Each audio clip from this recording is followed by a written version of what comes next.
মধ্যপ্রাচ্যে চলমান উত্তেজনার আনুষ্ঠানিক অবসান ঘিরে বড় ধরনের কূটনৈতিক অগ্রগতির ইঙ্গিত দিয়েছেন মার্কিন পররাষ্ট্রমন্ত্রী মার্কো রুবিও।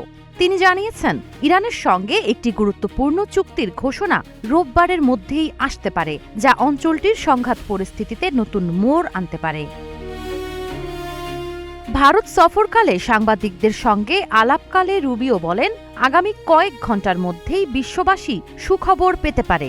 তার দাবি, সাম্প্রতিক সামরিক অভিযানের মাধ্যমে যুক্তরাষ্ট্র তার কৌশলগত লক্ষ্য পূরণে সফল হয়েছে এবং প্রেসিডেন্ট ডোনাল্ড ট্রাম্প যে অবস্থান চেয়েছিলেন সেই বাস্তবতাই তৈরি হয়েছে, অর্থাৎ ইরানকে আর পারমাণবিক শক্তিধর রাষ্ট্র হিসেবে বিশ্বকে উদ্বিগ্ন হতে হবে না। পারফেক্ট ব্লেন্ডের ফ্রেশ মশলা, ভালোবাসার স্বাদ অটুট থাক। মার্কিন সংবাদ মাধ্যমের প্রতিবেদনে বলা হয়েছে, সম্ভাব্য এই চুক্তির আওতায় ইরান ইউরেনিয়াম সমৃদ্ধকরণ কার্যক্রম সীমিত বা বন্ধ করতে সম্মত হতে পারে। এছাড়া চুক্তিতে গুরুত্বপূর্ণ বাণিজ্যিক রুট হরমুজ প্রণালী খুলে দেওয়ার বিষয়ও থাকতে পারে।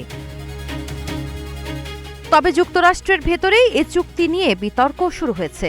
রিপাবলিকান সিনেটর টেড ক্রুজ এবং সাবেক পররাষ্ট্রমন্ত্রী মাইক পম্পেও এর তীব্র সমালোচনা করেছেন। তাদের আশঙ্কা, নিষেধাজ্ঞা শিথিল করলে ইরান অর্থনৈতিকভাবে আরও শক্তিশালী হয়ে উঠতে পারে। রুবিও অবশ্য দাবি করেছেন, এপিক ফিউরি অভিযানে ইরানের নৌ সক্ষমতা, ক্ষেপণাস্ত্র অবকাঠামো এবং প্রতিরক্ষা শিল্পে বড় ধরনের ক্ষতি হয়েছে। তার ভাষায়, ওয়াশিংটনের নির্ধারিত সামরিক লক্ষ্য সম্পূর্ণ অর্জিত হয়েছে, এখন কূটনৈতিক সমাধানের পালা। সাবা খান, নাগরিক প্রতিদিন।